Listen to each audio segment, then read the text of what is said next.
Coming up on Mountain News at 6, human remains found in a wooded area of Rowan County. The latest on the death investigation. Plus, folks say their final goodbyes to former Kentucky Governor Britton Jones. Plus, we are tracking showers and storms to return by midweek. Your full forecast coming up as Mountain News at 6 starts now. Dedicated to Eastern and Southern Kentucky, this is WYMT Mountain News at 6. The Britton County Fiscal Court held a meeting earlier today, and they have voted to fund the Sheriff's Department to keep them open through October. WYMT's Chandler Wilcox joins us from Jackson with details from the decision. Chandler? Yeah, Chess, I just got out of the meeting. It ended about 5 minutes ago, so I'm going to kind of go through my notes to make sure I had everything right. But as you mentioned, they did agree to fund them through October. That is just above $10,000.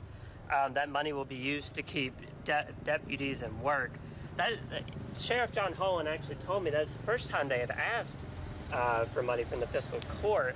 And he said a lot of the reason is because funds are decreasing, and that is because of recent natural disasters like you had, not only the 2022 flood, but also the frozen flood from 21. I'm gonna talk to them here in a little bit, him, the sheriff, and the judge executive, and I'll have a little more info. There's just not a whole lot I can tell you right now. So I'll toss it back to you, Chas, and you can check this out later at 11 when I'll have more. All right, thank you so much, Chandler. The Britton Sheriff's Department closed earlier this month because of insufficient funds.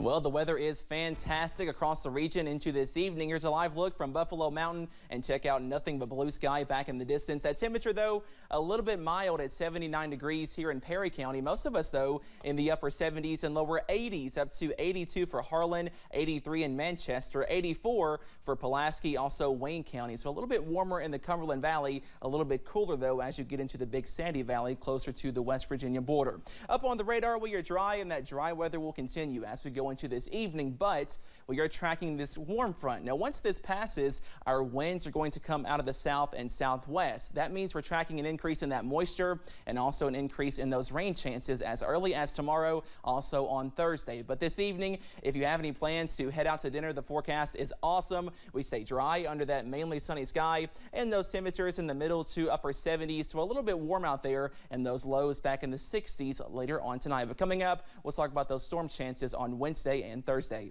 Chess? Thanks, Cameron. A death investigation is ongoing in Moorhead after human remains were found in a remote wooded area. Samantha Valentino spoke with the chief of police there today, who says their two-day search of the area wrapped up yesterday. It was a beautiful afternoon in Moorhead on Sunday as Chief of Police Derek Blevins says some hunters were out in the woods looking for deer signs. Yeah, basically north of Kentucky 32 as you come into town here. So there's quite a bit of wooded area. It was private property, but a lot of that starts going into the Daniel Boone National Forest. But they found something they weren't looking for. And they located what they thought would be human remains, and they contacted the police department. That call came in around 4 Sunday afternoon. Rowan County coroner says human skeletal remains were found, including a human skull. Police went out to search the area, and that search continued through Tuesday afternoon. When we got there was just not enough daylight to really do what we needed to do, so we left officers actually in the woods there overnight, and then we picked the search back up the next morning. Chief Blevins says more than 24 people assisted in the search. We had a lot of help from other agencies, fire departments, things of that nature.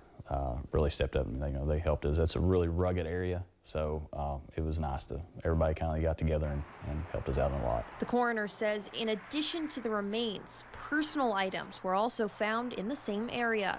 We found several things that's going to help, hopefully point us in the right direction, and hopefully we can be able to, positively identify who it is. The remains have been sent off to the state medical examiner's office in Frankfort. In Moorhead, Samantha Valentino, WKYT. The Rowan County coroner says they will hopefully have an identity soon, but he's not sure how soon. A Southern Kentucky felon is facing new charges for his part in an assault case.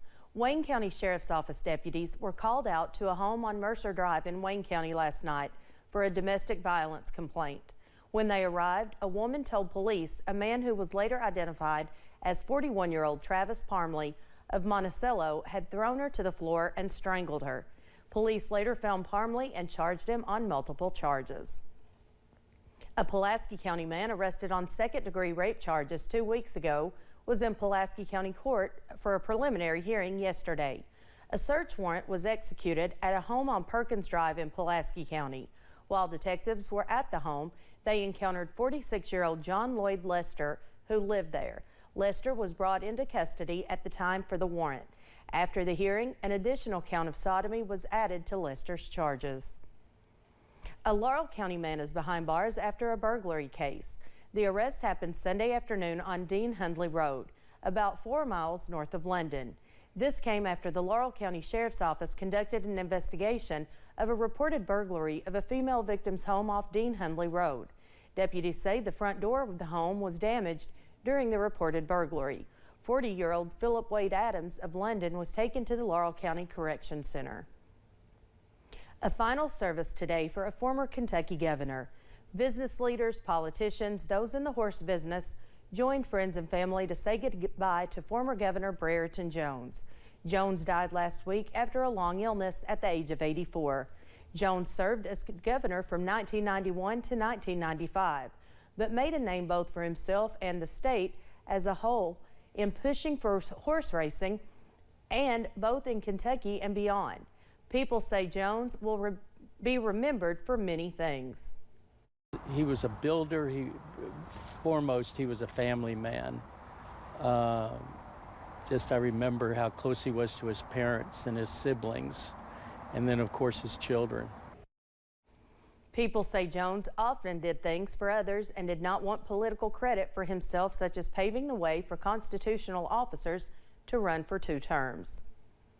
Governor Andy Beshear was in Pikeville earlier today to break ground in a new vocational center. Beshear met with local and state leaders to introduce the Millard Area Technical School. Pike County Schools Superintendent Reed Atkins says it's a way for Pike County to get back to where they need to be. The $15 million school is one of the most important ways Pike County leaders are working to build back their workforce. We will have more about this tonight at 11. Attorney General and Republican candidate for governor Daniel Cameron will be making some stops in the mountains tomorrow. His camp says he will be paying visits to London and Barberville as part of his Fight for Kentucky Values tour. Cameron is scheduled to be at Weaver's on 4th at 11 a.m. He is also set to be at the Knox County Courthouse at 2 p.m. A program formed in a collaborative effort between UK Healthcare and Fayette County Public Schools is helping students with disabilities get internships. Program leaders say it's so important because there is a 42% gap in employment for individuals with disabilities. 7 FCPS students are now working at UK Healthcare. One of them is Ella Ricketts. Her mother says Ella has a rare disability that sometimes prevents her from doing everyday tasks. Sometimes think they're never going to be normal like the other kids and do what they are going to do. And then when things like this come along, you can't help but jump on the opportunity.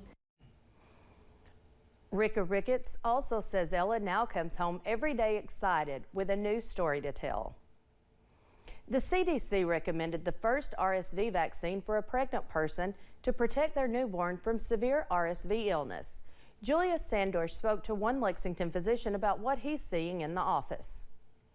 It's the first RSV vaccine for pregnant people. The CDC recommends seasonal administration of 1 dose of the vaccine during 32 and 36 weeks of pregnancy. And they say this could help reduce the risk of RSV hospitalizations among babies. Hospitalizations and death rates are very high for this particular virus. Baptist Health physician Dr. Jay Gilliam says it's been busy in the doctor's office with illnesses spreading during the fall season. He says RSV is a contagious virus. Namely, one of the age groups are infants, okay? One of the signature symptoms of this virus is that it produces a lot of mucus, okay? And so if you can imagine babies with smaller airways, they get all this mucus, cough, congestion, difficulty breathing, and a pneumonia. The CDC says that RSV is the leading cause of hospitalization among infants in the United States. But they say the new RSV vaccine for those who are pregnant could reduce that risk for babies by nearly 60% in the first 6 months after birth. But Dr. Gilliam says it's not the only virus to be aware of this fall. They call it the triple-demic, so to speak. And so it is going to be flu, RSV, and COVID. So it is going to be a triple threat here this fall season. And the CDC recommends talking to your local pharmacist, doctor, or healthcare provider to find out which vaccines will keep you safe this season. For now, in Lexington, Julia Sandor, WKYT. Dr. Gilliam recommends getting vaccinated for flu, COVID, and RSV. He also reminds people to prepare for the winter months by getting the latest COVID booster vaccine. There's always a need for blood, and the Kentucky Blood Center has several stops planned here in the mountains soon. You can see the list of places where the KBC will be on your screen. They will be in Manchester, Hyden, Paintsville, and Prestonsburg next week. All registered donors at these upcoming drives who donate will receive a t-shirt. You must be at least 17 years old or 16 with parental consent to donate. Kentucky State Police is recognizing today as Law Enforcement Suicide Awareness Day. In a 2021 study by the National Institute of Health, more than half of law enforcement officers are more likely to die by suicide than folks in any other profession. Some of the ways you can observe the day is telling others about it, as well as letting others know you will listen if they're feeling depressed or isolated. Children had the chance to learn some tips about fires with one Southeastern Kentucky volunteer fire department earlier today. The Bell County Volunteer Fire Department taught children about fires and the dangers of them in Pineville. They've learned things such as what they need to do in order to get outside when there is a fire inside a building and when smoke is in the house. They also learned about smoke detectors and that every home needs one.